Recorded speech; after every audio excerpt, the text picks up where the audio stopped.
Assalamu alaikum and welcome to our YouTube channel. My name is Azim Qasim and I am founder and CEO of Edify Group of Companies. At Edify Group of Companies, we provide you information regarding study abroad and immigration and career counseling. आज की video है UK के हवाले से। जैसा कि आपको पता है कि सितंबर इनटेक जो है ना वो क्लोज़ हो चुका है and we have started now the Jan intake of 23 जिसको हम स्प्रिंग इनटेक भी बोलते हैं। और उसके अंदर जो है ना एप्लीकेशन जाना स्टार्ट हो चुकी हैं और काफ़ी हद तक तो जो है ना एप्लीकेशन जा भी चुकी हैं, कुछ रह गई हैं। थोड़ा सा मैं समरी पेश करूंगा सितंबर 22 इनटेक की, उसके बाद जो है ना फिर हम बात करेंगे जैन 23 इनटेक की। सितंबर इनटेक तो ओवरऑल तो बड़ा अच्छा रहा। कुछ प्रॉब्लम्स आई हैं कैश लेटर्स की, जिसके ऊपर आज ये वीडियो बन रही है कि कैश की प्रॉब्लम क्यों आई है और इसको हम कैसे अवॉइड कर सकते हैं। कौन सी यूनिवर्सिटी कैश लेटर देगी, कौन सी यूनिवर्सिटी कैश लेटर नहीं देगी, कहाँ पर आपको अप्लाई करना चाहिए, कहाँ पर आपको अप्लाई नहीं करना चाहिए।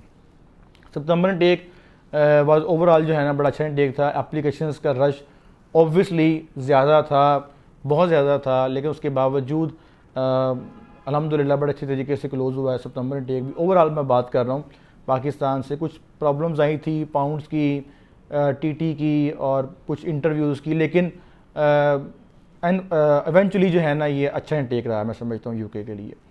अब चूंकि जो है ना वो हम मूव फॉरवर्ड कर रहे हैं टुवर्ड्स द जनवरी इनटेक।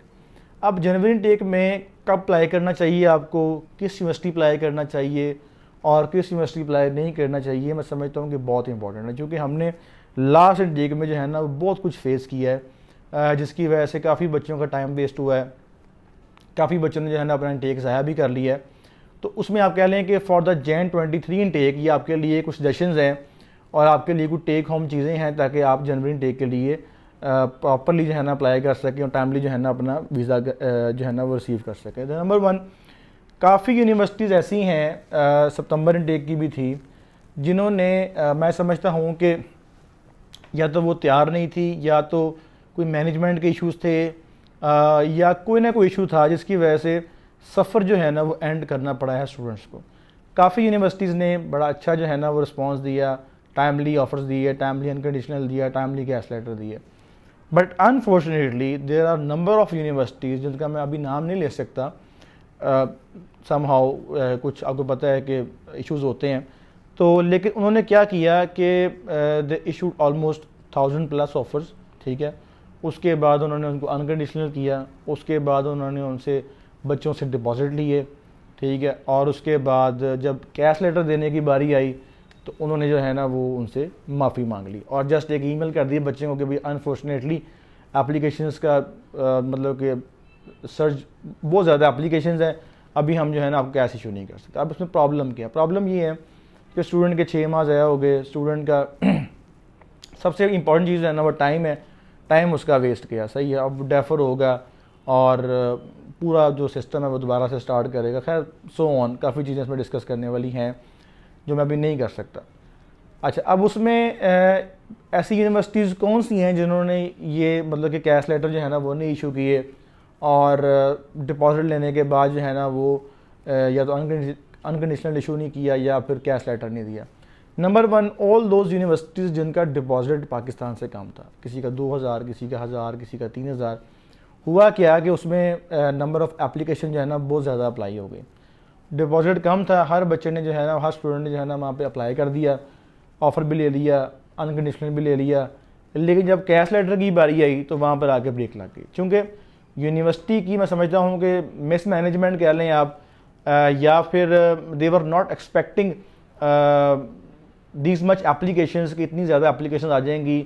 जबकि जब उन्होंने अनकंडीशनल भी किया है तब उनको आइडिया हो गया था कि कितनी एप्लीकेशन हमारे पास आ रही है। उसके बावजूद उन्होंने डिपॉजिट्स लिए और उसके बाद जो है ना वो टाइम फिश हो गई बच्चों की जिनकी फ़ीस कम थी। नंबर वन, जिनका मैं समझता हूँ कि जिनकी जो टेस्ट की या आइल्स की रिक्वायरमेंट नहीं थी, है सिर्फ मीडियम ऑफ इंस्ट्रक्शन लेटर के ऊपर या मीडियम ऑफ कम्युनिकेशन लेटर के ऊपर जो है ना वो ऑफ़र लेटर दे रहे थे, उनका भी यही इशू रहा है कि उन्होंने बहुत ज़्यादा ऑफ़र्स दे दिए, डिपॉजिट ले लिए, लेकिन उसके बाद कैश इशू नहीं किया। तीसरी, वो यूनिवर्सिटी जहाँ पर इंटरव्यू नहीं था है।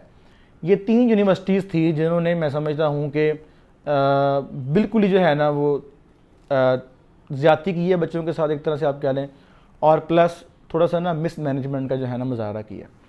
अब जनवरी टेक में होगा क्या, ये जो 20, 25, 30, 50 हज़ार बच्चा है जो सितंबर से जनवरी टेक में ट्रांसफ़र होगा उन्हीं यूनिवर्सिटीज़ का। अब होना ये है कि वहाँ पर भी उनके पास इतना कोटा नहीं है कैश का कि वो सारे बच्चे जो है ना वो अकोमोडेट कर सकें। नज़र ये आ रहा है कि मेरी अपनी प्रेडिक्शन कह लें आप, या मेरी अपनी कह लें कि आप एक्सपीरियंस से कह लें कि मैं समझता हूँ कि वो तमाम यूनिवर्सिटीज़ जिनका डिपॉजिट कम है, जिनका आप कह लें कि टेस्ट नहीं है, जिनका जो MOI के ऊपर ले रही हैं ये तमाम यूनिवर्सिटीज़ जनवरी के अंदर भी जो है ना वो मुझे लग रहा है कि कैश लेटर नहीं देंगी, क्योंकि इनके पास सितंबर का ही जो है ना वो इतना बैकलॉग है। अगर ये उन्हीं को क्लियर करेंगे तो मेरा ख्याल है उनमें से भी कोई बच्चे बच जाने हैं और फिर वो डेफर होंगे आगे सितंबर इनटेक के अंदर। तो अगर आप न्यू एप्लीकेशन डालेंगे इन यूनिवर्सिटीज़ के अंदर जो कि जिनका डिपॉजिट कम है और जिनका जो है ना वो टेस्ट नहीं है या इंटरव्यू नहीं है, तो आपका जो है ना वो टाइम वेस्ट होगा। नंबर 1, इन यूनिवर्सिटीज़ को अवॉइड करें एटलीस्ट फॉर अ सेमेस्टर, ताकि उनका जो बैकलॉग है वो ख़त्म हो जाए, उनके पास एप्लीकेशंस का जो रश है वो कम हो जाए और आप नेक्स्ट इनटेक के लिए जो है ना वो टाइमली अप्लाई करें एटलीस्ट 5 to 7 मंथ्स बिफोर, ताकि आपको टाइमली ऑफ़र मिल सके और टाइमली कैश लेटर इशू हो सके।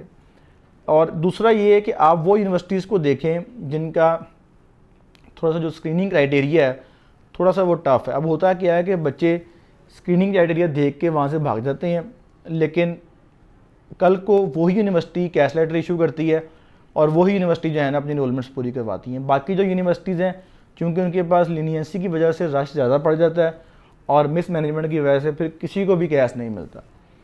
तो आज की वीडियो का मकसद भी यही था कि आप लोगों को ये बता सकें कि जनवरी इनटेक में आपने क्या प्रिकॉशंस लेनी, जो मैंने आपको 3 बता दी हैं। इसके साथ साथ काफ़ी बच्चे जो है ना वो अप्रोच कर रहे हैं कि सर जनवरी में कब अप्लाई करना चाहिए, कब एप्लीकेशन भेजनी चाहिए। तो उन लोगों के लिए मेरा एक मैसेज ये है कि अभी आज 15 अगस्त है, शायद ये वीडियो आज या कल में अपलोड हो जाएगी। तो अभी मैं समझता हूँ कि 80% तक तो जो जैन इनटेक है वो क्लोज़ हो भी चुका है। जो आपके पास थोड़ी बहुत कैपेसिटी है वो मैक्सिमम जो है ना वो जाएगी 10 सितंबर तक या 15 सितंबर तक। उसके बाद आपका जनवरी का केस अप्लाई नहीं होगा। अगर होगा भी तो वो चल जाएगा बैकलॉग के अंदर, ऑफर्स नहीं आएंगे, अनकंडीशनल नहीं होगा, कैश नहीं आएगा और वही फिर आपका टाइम वेस्ट होगा। हाँ, एक बात है कि जो हमारे बच्चे हैं फाउंडेशन के ईयर 1 के जो पासवेज के हैं उनके लिए अभी कह लें कि एप्लीकेशन चलेंगी तकरीबन एंड सितंबर तक। उनके लिए जो है ना एक ऑप्शन अभी है, वो थोड़ा सा टाइम लेके अप्लाई कर सकते हैं। लेकिन जो मास्टर्स के बच्चे हैं उनके पास टाइम नहीं है, क्योंकि अभी आप देखें जब से ऑस्ट्रेलिया ओपन हुआ है ऑस्ट्रेलिया ने अभी तक जो है ना वो उस तरह से वीज़ाज़ इशू करना नहीं शुरू किए, उस तरह से VGT पास नहीं हो रही, अभी तक उनका जो प्रोसीजर है वो स्मूथ नहीं हुआ। इसी तरह स्वीडन की बात करें तो स्वीडन में ये ऑटम इनटेक के अंदर जो है ना वो मैं समझता हूँ कि बहुत ज़्यादा जो है ना वो रिफ्यूज़ल इस बार देखने को मिले हैं स्वीडन के अंदर, और फिर बायोमेट्रिक के बहुत इश्यूज़ आए हैं। तो वो जो सारा कह लें कि आप एप्लीकेशन का रश है ना वो आज आके पढ़ना UK के ऊपर ही है, और फिर से वही डिलेज़ आएंगे। वही जो है ना वो जो रसल ग्रुप की यूनिवर्सिटीज़ हैं, जो टॉप रैंक यूनिवर्सिटीज़ हैं, उनमें भी इस वक्त इतना रश है कि वो भी जो है ना वो 2-2, 3-3 महीने जो है ना पहले ही अपना इनटेक क्लोज़ कर रही हैं। तो आप लोगों की सजेशन मेरी ये है कि एक तो जो कम डिपॉजिट वाली यूनिवर्सिटी है 2000-3000 वाली उसको अवॉइड करें for the Jan intake at least. Secondly जहाँ पर MOI है, जहाँ पे MOC है, उसको भी थोड़ा सा अवॉइड करें क्योंकि ऑब्वियसली रश ज़्यादा होगा तो फिर बारी नहीं आएगी। और तीसरा जहाँ पर इंटरव्यू नहीं है उसको भी अवॉइड करें क्योंकि कल को कैश का इशू बन सकता है। और अगर आपकी एप्लीकेशन अभी तक लॉगिन नहीं हुई तो आई वुड रिकमेंड कि आप उसको एज सुन एज़ पॉसिबल जो है ना वो लॉगिन कर सकते हैं। और एंड पे जो मैं देता होता हूँ मैसेज हमेशा कि अगर आपने कोई भी इंक्वायरी, कोई भी असेसमेंट हमसे करवानी है तो हमसे रब्ता कर सकते हैं। हमारा जो लाहौर ब्रांच DHA की ब्रांच है वो भी ऑपरेशनल हो गई अल्हम्दुलिल्लाह, और बहुत जल्द हम उसकी इनॉग्रेशन भी कर रहे हैं। लेकिन अभी ऑपरेशन वहाँ के स्टार्ट है, काउंसलर वहाँ पे काम कर रहे हैं, ब्रांच मैनेजर वहाँ पे ऑपरेशनल है, वहाँ से भी असेसमेंट ले सकते हैं आप। और मुल्तान ब्रांच जो है हमारी वो भी अल्हम्दुलिल्लाह फाइनलाइज हो गई है, और मुल्तान ब्रांच का भी जो है ना वो कॉन्टैक्ट हम आपके साथ शेयर कर देंगे। तो जो रहीमजा खान, मुल्तान, भावलपुर, जो उस तरफ के जो स्टूडेंट्स हैं वो मुल्तान ब्रांच से रब्ता कर सकते हैं। And this is my surety कि जितने हमारे काउंसलर्स हैं they are highly trained, they are highly professional, and they are all working under my supervision. और जो भी असेसमेंट होती है, जो भी उनका क्राइटेरिया होता है वो एक डिफाइंड होता है पैरामीटर्स के ऊपर, उसी के ऊपर है कि आपको इन्फॉर्मेशन प्रोवाइड करते हैं। तो बाकी अगर आपकी कुछ सजेशन है, कोई आपकी रिकमेंडेशन है हमारे साथ कोई वीडियो बनाने की, कोई टॉपिक के ऊपर, तो हमारे साथ लाजमी शेयर कीजिएगा। अगर आपको ये हमारी वीडियो पसंद आई हो तो उसको लाजमी शेयर कीजिएगा, और अगर अभी तक आपने हमारा चैनल सब्सक्राइब नहीं किया तो उसको लाजमी कीजिएगा। Thank you so much. अल्लाह हाफ़िज़।